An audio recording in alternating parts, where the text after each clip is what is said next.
Winning is like the most important thing now. After winning so many and then you lose, it's like it hurts. Because you feel like you just did all that for nothing.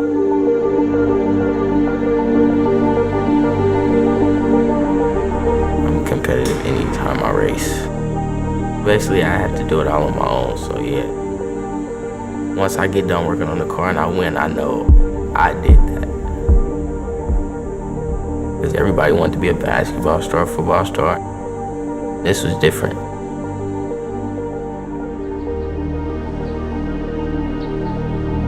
If you want to race and you just want to have fun, we're all for that. But if you want to take it very seriously, we'll put as much into it as you'll put into it. You follow the rules, you put the work and the effort into it, and you'll be successful. The reward is racing down the hill. All the preparation that went into getting to that point is what we're trying to teach them. And there's just so many little details. It takes a lot of commitment. I need to perfect my driving, no touching the steering wheel unless I have to. I'm gonna shift my weight instead, gradual. And then you tweak everything to the finest thing, and you just care a lot more about the details than how your driving is when you're trying to win.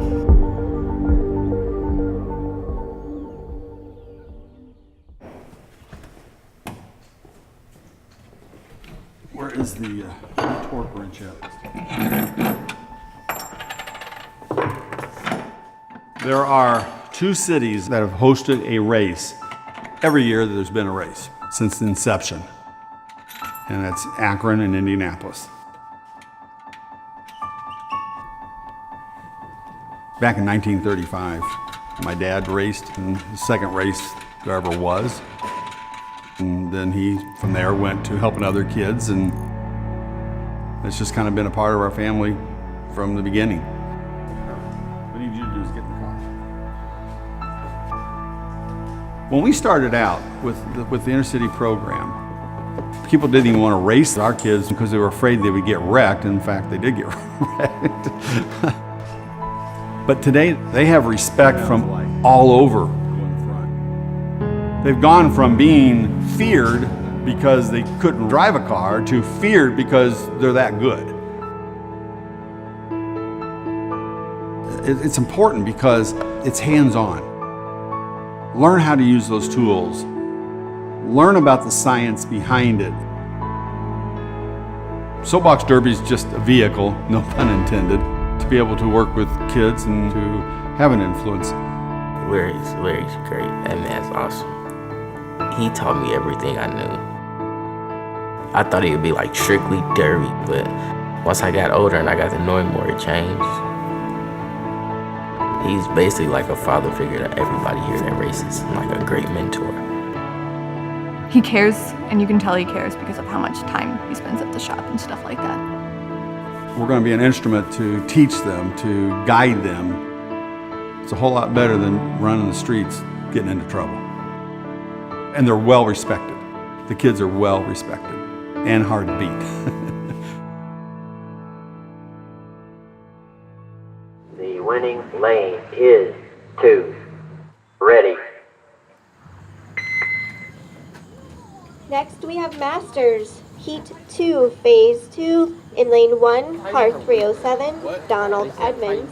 When I'm at the top of the hill, I picture what I'm gonna do first before I get in the car. Everything has to be perfect, everything. You line up your car, so I have to get right up close, and nanometers matter. You have to get it perfect. I have to get in the car the exact same way. I have to get it on the left side.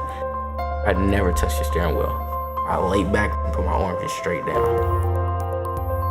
When the hatch closes and everything's ready, and you just have that little vision, I'm real nervous.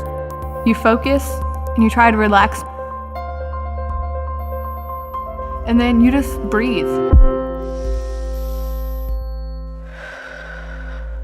You hear that 3, 2, 1.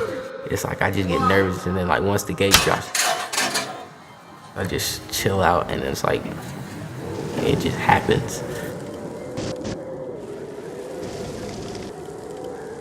focused on only what I'm doing in that moment.